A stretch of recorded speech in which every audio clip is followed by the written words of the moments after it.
Ça, c'est le signal du courant I qui est représenté par une courbe exponentielle décroissante.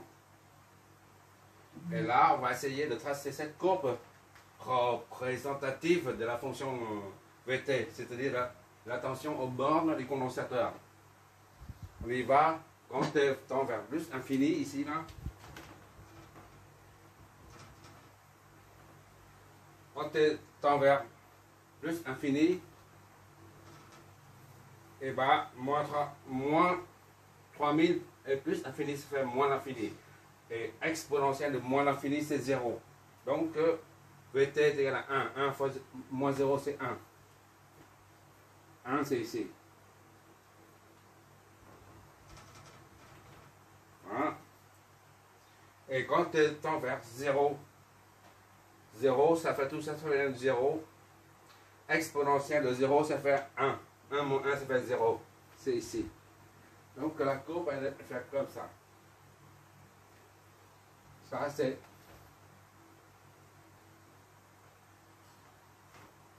Vt est égal à 1 moins E moins 3000T. Voilà, en volts, ça c'est en ampères. D'accord? On peut faire ça pour assurer. C'est pour les hachures. C'est pour une question esthétique qu'on met les hachures. Sinon, les hachures ne vont rien dire. C'est pour mettre en relief. D'accord? Il n'y a pas d'intégration, il n'y a rien du tout, juste une courbe. Ce qui compte pour nous, c'est ça. Mais pas ce qui est assuré, d'accord? Assuré, quand on fait des hachures comme ça, là, ça signifie qu'on fait une intégration. Intégration signifie une surface. Dans ce cas-là, on fait des hachures. Sinon, on ne fait pas. Pour l'instant, ici, je fais, c'est pour mettre en évidence, en relief. Voilà. Une conclusion, c'est que au début, le courant qui traverse le condensateur est très grand, qui était équivalent au courant, à l'amplitude maximale de ce signal. D'accord? De 6 mA, l'amplitude maximale. Comment ça faire? Parce que ça signifie que au début, le condensateur se comporte comme un simple conducteur. Tout le courant passe instantanément. C'est un court-circuit qui s'est produit au moment, à l'instant T0. Au début, le condensateur se comporte à l'instant T0, c'est-à-dire au début, le condensateur se comporte comme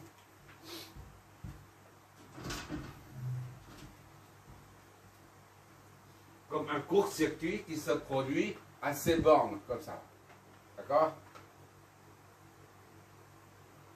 Et pour laisser passer le courant, et au fur et à mesure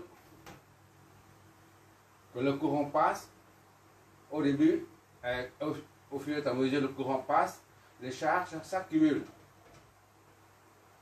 D'accord? Qui s'accumulent ici. Et plus il y a de charges, plus il y a de différence de potentiel aux bornes. Le Vt augmente. Plus le champ électrique augmente, plus il y a de charge, plus il y a de champ électrique. Et par conséquent, plus il y a de différence de potentiel aux bornes de plaques. On voit bien ici, en fonction du temps, au fur et à mesure que la plaque de gauche se charge, la tension augmente. On voit ici, là, la tension augmente. Et jusqu'à un certain moment donné, il n'y a plus de courant. Le courant ne passe plus là. Il est nul. D'accord? Et les charges, le condensateur est complètement chargé. À ce moment-là, il n'y a plus de charge qui arrive. C'est fini, les charges n'arrivent plus à la plaque du côté gauche. Et la tension est, alors, ne varie pas non plus. D'accord? Elle devient constante. Puisque les charges ne s'accumulent plus du tout à la plaque, la tension aux bornes de ces deux plaques ne varie plus, reste constante. Et cette valeur de tension reflète le nombre de charges accumulées sur la plaque. D'accord? Et cette constante correspond à 1, là, ici. Là. Tu vois là, ça reste constant ici. Au début, la charge augmente, la tension augmente. Plus la charge augmente davantage, la tension augmente davantage. Et à un certain moment donné, les charges ne viennent plus ici. C'est fini, et bien la tension reste comme ça, tout le temps. Voilà, on essaie d'expliquer le phénomène, de traduire ce phénomène physique par ces deux graphes. Bon, au fur et à mesure de l'avancement, on fait beaucoup d'exos là-dessus parce que ça sert beaucoup en électricité comme en électronique. C'est la raison pour laquelle je fais beaucoup d'exercices là-dessus. Il faut bien maîtriser. Puisque pour c'est quoi déjà? Un dérivateur, on dit ça, dérivateur, si je me rappelle bien, bon.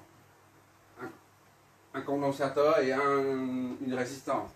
Et un intégrateur, c'est comme ça, je crois. On verra ça. Intégrateur, c'est comme ça, je crois. Voilà. Ce sont des circuits qui représentent le signe intégral. Ça, c'est le signe intégral. C'est pourquoi on appelle intégrateur. Et ça, ça représente un dérivé. D'accord? C'est dérivé. On se sert de condensateur pour fabriquer un circuit intégrateur ou un circuit différenciateur. On voit partout. Bon, je fais un autre exemple. Merci d'avoir regardé.